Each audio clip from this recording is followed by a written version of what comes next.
Today's deck testing video features Battlemage yet again, but this time around there are no Elfiques. This is an aggressive Battlemage list, but this is also not time to fight. This is an aggressive item Battlemage list, specifically one where I wanted to try to make the best use I could of Prowl Smuggler. I've been intrigued with this since Wida brought it to the Master Series Finals. Craven Conscript I think is particularly good, and if you know me, you know I love Seyda Neen Courier. So we're going to go ahead and just jump right into the next two games here. Show the results, win or lose. Now that being said, even if I go, say, 0-2 here, on stream I piloted this from basically the bottom of 5 to rank 3. So I know that this is actually a really powerful list. This is certainly capable of climbing when things go well, because there's an awful lot of burst damage available. Now, the burst does come from items, however, and not charge creatures, which does separate it quite a bit from time to fight. And against certain deck lists, you might struggle. Control Tribunal particularly comes to mind if they find Drain, because they're going to have the spot removal to deal with your items. This is fine, actually, with the ring. And then if they drain and stabilize, you're kind of just hosed against them. Now, thankfully, I haven't been running into too much of it as of late. I think we just contest this. Or maybe not. Perhaps we race, because the addition of the skilled blacksmith means that I can push a lot of damage here. This might be handy. This might be handy.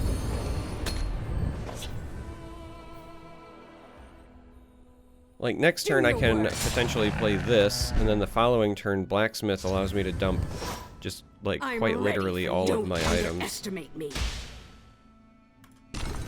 If I do this, this slows him down even just a hair. But I think that I will wait and let's see if we can find try to fight this with a brawler.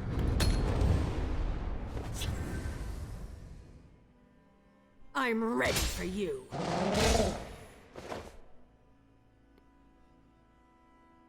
So what we do here is going to be largely dependent on what they do. So they actually just draw. That's perfect for us.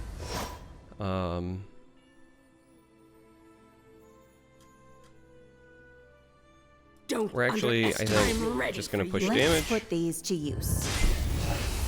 That prophecy is not great for us. But we're going to go ahead and take this trade while we can.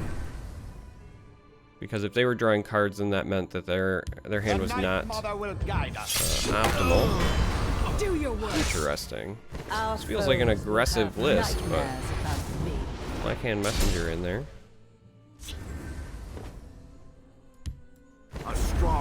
Alright, so we're just going to go ahead and swing for a lot of damage here. And we have the Seyda Neen. We also have the Wardcrafter. I feel like Wardcrafter makes the most sense.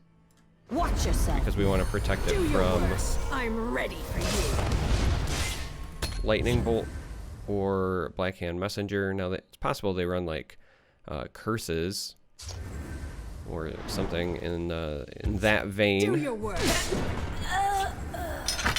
Oh, well done. The Shadow Shift will get it there for sure. You can trust me. This might be handy. Blood and faith. So they get there with a Lightning Bolt on their next turn. Even with Withered Hand, that's not enough to slow it down, and we cannot deal 18 here. So turns out that Blackhand Messenger, well, and the Prophecy Lightning Bolt actually kind of slowed us down quite a bit as well. That might just be enough to get there. So we can only deal 10 this turn with the cards that we have available. Since we can only deal 10, we just have to hope that, because they've used one Lightning Bolt, that they don't have another, along with something like Cliff Racer. Everything was taken from me. By the fires of oblivion come. But I assume that we're just gonna be dead here. This is quite the race. We tried racing and lost, sadly. Blood and faith. Time to make more enemies. Oh. Yeah! Okay. So, perhaps we do get there. This tome costs 3, 4, 5, 6. So we have 4. So if this does not hit a prophecy, and it does not, we can go ahead and do this. And because of our skilled blacksmith, we can play the tome into the steel sword, into the Seyda Neen, and skip the final round. Very, very close game. Very well done, Hyperion. Aggro Assassin is the real deal, in my opinion. I think it's incredibly hard to race, as you saw there. They even took a turn where they did nothing. And if I'm being honest, I think that's the only reason that we won. That turn where they essentially attacked and then played Spoils of War because they had a bit of a clunky hand, I think is the real reason that we ended up winning that particular game. But we will take a victory. A win is a win is a win is a win, and we will go into game 2. And today's video is likely going to be pretty quick, pretty short. As you may have noticed, the games go fast, which is another reason why I think this is a great deck for climbing, because win or lose, you tend to just end the game very, very quickly. Like, you know when you've lost if you don't get there with a deck like this, so...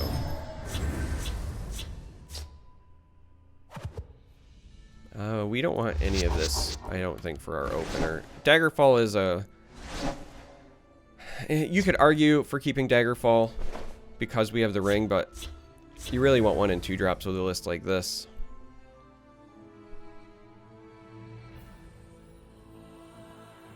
Because we want to be able to get out there with some of these amazing ward creatures in contest. In this case, we'll start with... We'll start with this because we have the Seyda Neen. So there's pretty much nothing they can play there that we don't immediately contest against. Watch yourself. We're gonna do this and dagger up. Does mean that we'll break a rune on the beginning of the next turn because of this trigger, so we have to hope for no prophecy, but both creatures are warded, so we have that kind of working in our favor. Harpy's a great pickup for us as well. Could push a lot of damage if I also want to play the Seyda Neen here. But I think we're just going to play the Harpy. We're going to actually put the Harpy over here. I don't want to give this Daggerfall, if it ever does become unshackled, a nice easy like trade into something. I want them to have to get rid of a ward and trade. But also having the split presence means if they do eventually clean this up, then long term we're kind of dividing our damage, thus forcing them to divide their attention a bit.